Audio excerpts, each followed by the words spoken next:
Train യാത്രക്കാരന്റെ ആക്രമണത്തിൽ പോലീസുകാരന് പരിക്ക്. മലബാർ എക്സ്പ്രസിൽ ഇന്നലെ രാത്രി 10 മണിക്കായിരുന്നു സംഭവം. പത്തനംതിട്ട കൊടുമൺ സ്വദേശി അനിൽകുമാറാണ് പോലീസുകാരനെ കത്തികൊണ്ട് ആക്രമിച്ചത്. ഷിനോജ് എസ് ടി വിവരങ്ങളുമായി ചേരുന്നുണ്ട്. Shinoj, good morning. എന്താണ് ഉണ്ടായത്?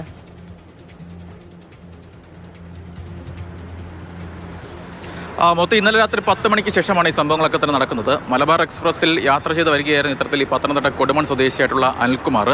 ഇയാൾ ജനറൽ കമ്പാർട്ട്മെൻറ്റിലാണ് യാത്ര ചെയ്ത് വന്നുകൊണ്ടിരുന്നത്. ഈ ട്രെയിൻ ചങ്ങനാശ്ശേരി കഴിഞ്ഞ് കോട്ടയത്തേക്ക് എത്തുന്നതിനിടയിൽ തന്നെ പലതരത്തിലുള്ള പ്രശ്നങ്ങൾ ഇദ്ദേഹം മദ്യപിച്ചിട്ടുണ്ടാണെന്നാണ് റെയിൽവേ പോലീസ് പറയുന്നത്. ഈ ജനറൽ കമ്പാർട്ട്മെൻറ്റിൽ ഇത്തരത്തിൽ പലതരത്തിലുള്ള പ്രശ്നങ്ങളും ഉണ്ടാക്കി. ഇത് പരിഹരിക്കുന്നതിന് വേണ്ടിയാണ് ഇത്തരത്തിൽ ഈ ജനറൽ ഡ്യൂട്ടിയിലുണ്ടായിരുന്ന പോലീസ് ഉദ്യോഗസ്ഥൻ ഈ ജനറൽ കമ്പാർട്ട്മെൻറ്റിലേക്ക് എത്തുന്നത്. ആ സമയത്ത് വളരെ പെട്ടെന്ന് തന്നെ ഈ പ്രതിയായിട്ടുള്ള അനിൽകുമാർ കത്തിയെടുത്ത് വീശുകയായിരുന്നു. ഇത്തരത്തിൽ ഈ പോലീസ് ഉദ്യോഗസ്ഥൻ്റെ വയറിൽ ആക്രമിച്ചു, കുത്തേറ്റിട്ടുണ്ട്. എന്തായാലും നിലവിലിപ്പോൾ ഈ പരിക്കേറ്റ പോലീസ് ഉദ്യോഗസ്ഥൻ എറണാകുളത്തെ ഒരു സ്വകാര്യ ആശുപത്രിയിൽ ചികിത്സയിൽ തുടരുകയാണ്.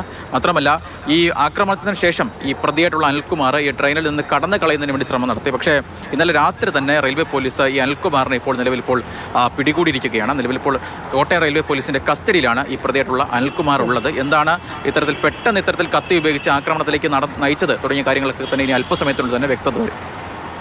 ശരി ഷിനോജിന് പുതുവത്സര ആശംസകൾ നേരുന്നു. ഈ കത്തിക്കുത്തിനിടയിൽ ആശംസിക്കാൻ പറ്റിയില്ല, അതുകൊണ്ടാണ്. നല്ല ദിവസവുമായിരിക്കട്ടെ.